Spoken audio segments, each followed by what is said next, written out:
Principal వేధింపులపై విద్యార్థుల ఆందోళన. Nalgonda mother డైరీలో ఇంటి దొంగల స్కామ్. కర్ణాటకలో కాంగ్రెస్ నేత తుపాకులతో డాన్స్. ఇటలీలో హాలీవుడ్ మూవీ రేంజ్ లో రాబరీ. ఇలాంటి న్యూస్ 30 సెకండ్స్ లో ఫుల్ న్యూస్ చూసేద్దాం. హన్మకొండ జిల్లా మడికొండలోని సాంఘిక సంక్షేమ శాఖ గురుకుల బాలికల కళాశాల విద్యార్థినులు ఆందోళనకు దిగారు. సుమారు 110 మంది బాలికలు హాస్టల్ నుండి ర్యాలీగా వచ్చి రోడ్డుపై వరంగల్ హైదరాబాద్ హైవేపై బైఠాయించడం కలకలం రేపింది. ప్రిన్సిపల్ ఉమామహేశ్వరి అకారణంగా తమను కొడుతూ దుర్భాషలాడుతున్నారంటూ విద్యార్థినులు ఆరోపిస్తున్నారు. ఈ క్రమంలోనే ప్రిన్సిపల్ వేధింపుల నుంచి విముక్తి కల్పించాలని విద్యార్థినులు డిమాండ్ చేశారు. సమాచారం అందుకున్న పోలీసులు విద్యార్థినులకు నచ్చచెప్పి ఆందోళన విరమింపజేశారు. ప్రిన్సిపల్ వేధింపుల విషయాన్ని విద్యాశాఖ అధికారుల దృష్టికి తీసుకెళ్తామని తెలిపారు.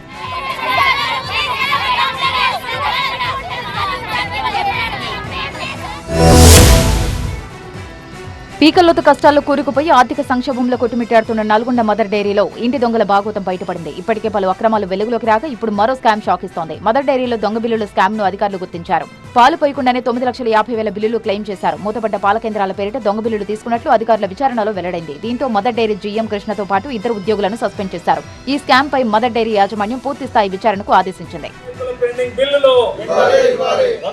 తెలంగాణ రైతు సంఘం